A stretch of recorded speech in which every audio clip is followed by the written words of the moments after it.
Have you ever wondered how to solve a Rubik's Cube? Surely it's a puzzle that has mystified many. Invented in 1974 by Rubik, a Hungarian architect, this classic three-dimensional puzzle has become a worldwide phenomenon, challenging both young minds and the old alike, with its seemingly impossible task of aligning all six faces with the same color. It's more than just a toy, it's a test of patience, a measure of your problem-solving skills, and a perfect exercise for your brain. But what if I told you that solving the Rubik's Cube is not as daunting as it seems?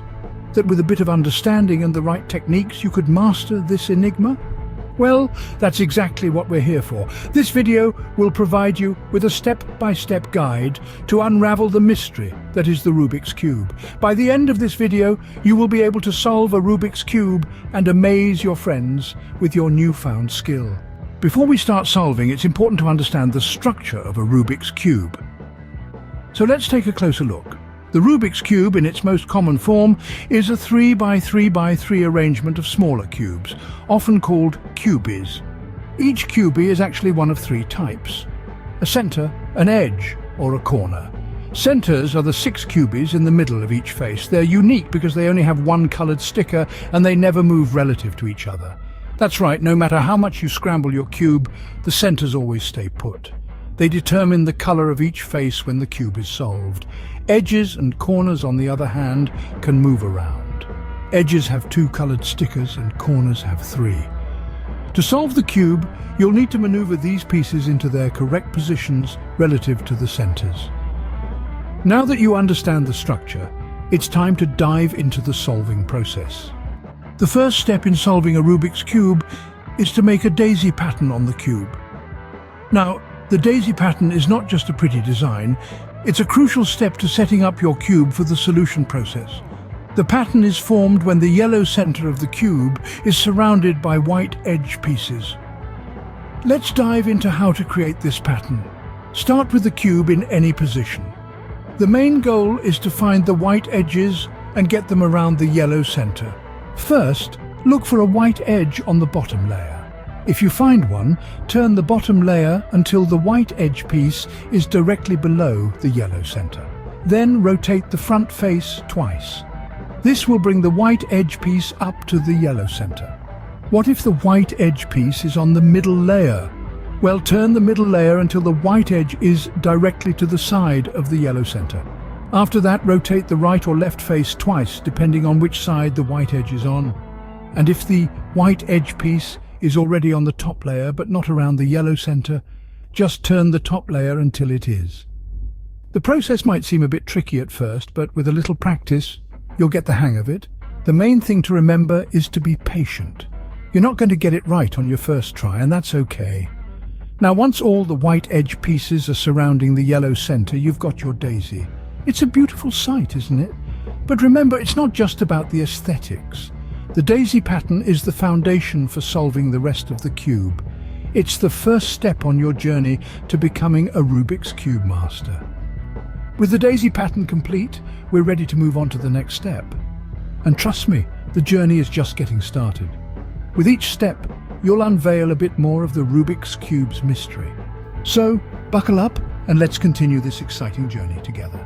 The next step is to convert the daisy into a white cross. Now, this might sound a little complicated, but it's actually quite simple when you break it down. So, let's get started. Firstly, you need to look at the white edge pieces that form your daisy.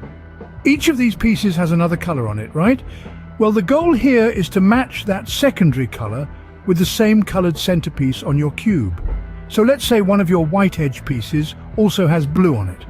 You need to move that piece around the cube until it's adjacent to the blue centerpiece. Seems straightforward, doesn't it? Now, how do you do that?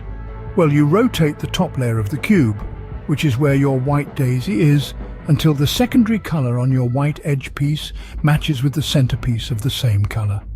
So in our example, you would rotate the top layer until the blue on your edge piece lines up with the blue centerpiece.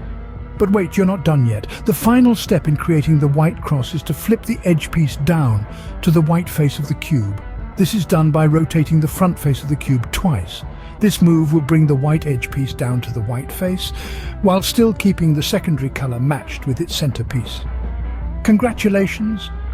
You've just put one piece of the white cross in its correct position. Now, you simply repeat this process with the other 3 white edge pieces.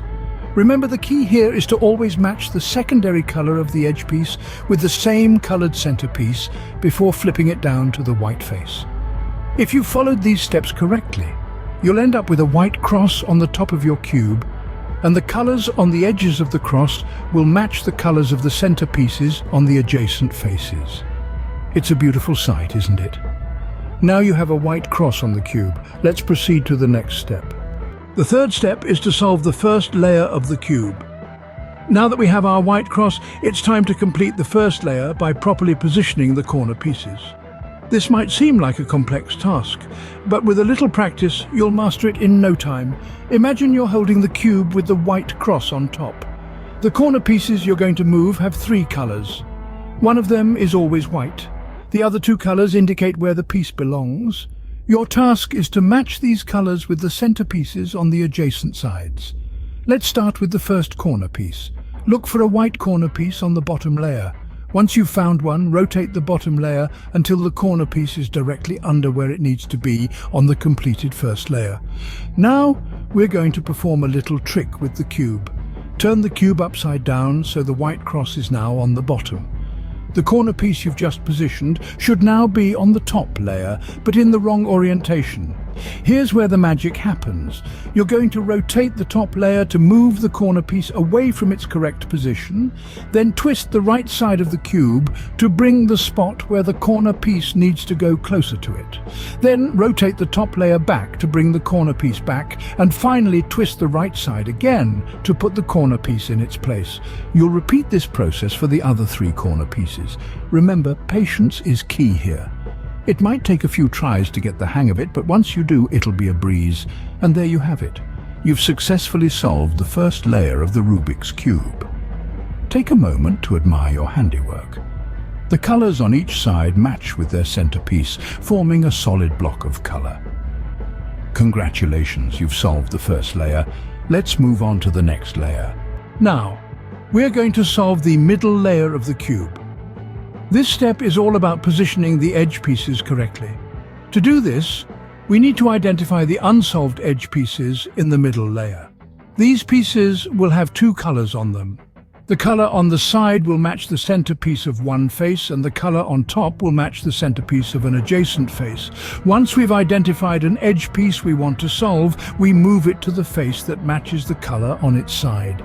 Now we have 2 scenarios. If the top color of the edge piece matches the centerpiece on the right, we perform a specific algorithm. If it matches the centerpiece on the left, we perform a different algorithm. Remember, these algorithms are sequences of moves that rotate and reposition the cube's pieces without disturbing the ones we've already solved. With the middle layer solved, we're just one step away from solving the Rubik's Cube. Finally, we're at the last step, solving the last layer. This is where all your hard work pays off. We'll be positioning the remaining edge and corner pieces correctly to finish our Rubik's Cube. First, we need to orient the corners. This might seem a bit tricky, but remember, practice makes perfect. If you need to, repeat the algorithm until the corners are correctly oriented. Next, we'll move on to the edge pieces. Similar to the corners, we'll use an algorithm to position these. Don't worry if you don't get it right the first time. Repeat the steps as necessary, and you'll see the pieces fall into place. And lastly, we'll make some final adjustments. This may involve flipping or rotating certain pieces, but with patience and perseverance, you'll get there. And there you have it, a solved Rubik's Cube. You've just unlocked a new skill. Now, go impress your friends with your newfound talent. Remember, the key to mastering the Rubik's Cube is practice, so keep at it.